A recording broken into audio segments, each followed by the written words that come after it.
Yun, good morning po mga sir, ma'am. Today po is February 11, 2026. OTW tayo ngayon kay Peakland, yung isang developer partner namin. Atin kami ng PKS. Ang project po na hawak nila is Gentry Villas, located po sa Pasong Kawayan, General Trias, Cavite. Tapos si Southdale Villas po sa Tansa, and si Northdale State located naman po sa Naik. Yan, yung project na to is isa sa pinaka-affordable na housing project namin dito sa Cavite kasi ang equity nila napakababa, wala pa pong 100,000. OTW na tayo, papunta na tayo doon, nagatid lang tayo sa asawa ko.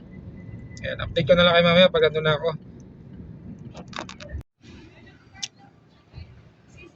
Yan, kakarating lang natin. Dito yung venue, gazebo po ni Springtown. Isa rin po sa project nila dito sa Tansa. Pero sold out na. Bali yung bago nila dito is Southdale Villas. Tayo lang natin yung coordinator natin, tapos yung mga kasama natin.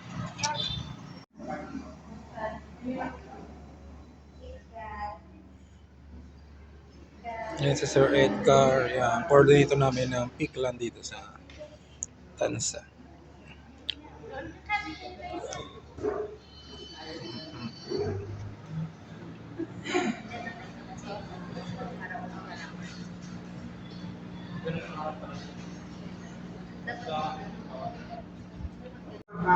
Nasaan yung susunod na mga batch of projects or cases na i-extend for your future buyers.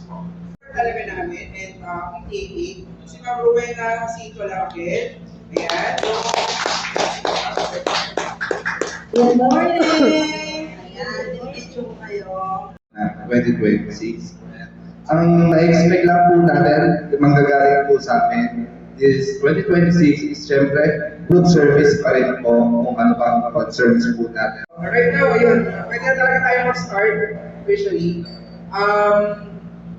Project mobilization center. Okay? So I'm very sure lahat kayo or karamihan po sa atin, kabisado na yung project. Para in third floor, roof deck, RBB P8 building sa Litoral 2, Dasmariñas. So, pwede rin kayo magpa-deliver sa amin via Lala. Okay? So, nasa-search yan. Location is Block 100.2, Phase 4, Tansa Cavite. Okay? So, nandyan na po yan. Doon, or siya. Siya naman ang nakasign sa payment and collection. One po ay sold out na. Okay? This was sold 2 years ago. Okay? Now, last year naman, almost sold out na yung North and West. So, ito yung actual na mapa o vicinity map ng Northern Estates. Naik Doctors Hospital, sa tapat niya may waiting shed. Papasok kayo sa loob. Okay? Okay? Basic turnover. Ano ba yung itsura ng Dahlia model kapag turnover?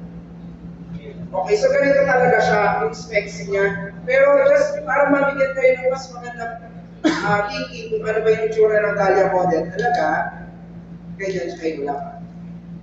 So ganito yung ating project.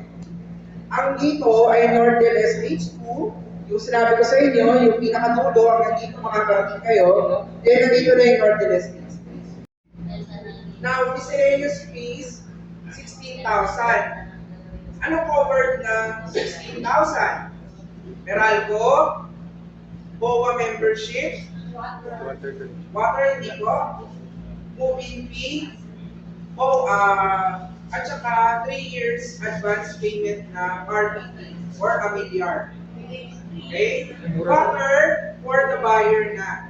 Sila na, self-application. Ang water, 5,400. Okay? 4,900 para sa application and 500 for the deposit. Okay? As month, laging yan due, kailan siya no-facial. So yung buyer po natin kasi madalas po ito na-encounter, kailan po kami magbabayad ng equity? Na, kailan yung due ng mga down payment? So palagi pong on the day na na-official, Hindi mo kailan na punta sa office ha. On the day na na-official. Pero, iba ay likod nito. Ha? So, nandito yung Block 45. Saan ba location yan? Ito yung South Pilas, kadugtong na Springtown. Ha? So, kung napansin nyo sa color, magdudugtong siya. Magdudugtong siya sa South, sa Springtown. Pero as of now, hindi pa muna siya malinaw. Okay? Nandito muna tayo kasi sa phase 2, then phase 3. Very light. Discuss. Makinig po tayo mahigit. Before natin po yung babalik. Thank you po. Hopefully marami tayong benta sa Omar. Sana makapokus po tayo sa Omar. Madali lang tayo benta. Ayun, kakatapos lang ng PKS namin. Yan, kaya ako umaattend dito kasi para ma-refresh na din. Tapos yung mga napag-usapan, i-share ko na lang din sa mga agent ko. Yun lang, maraming salamat ulit yan sa mga naghahanap ng Rento Nose True Pag-ibig na affordable dito po sa Tansa tsaka Naik. Low equity lang po ito, si Southdale Villas saka si Northdale State po, located po sa Naik. Message nyo na lang po ako para mabigay ko computation.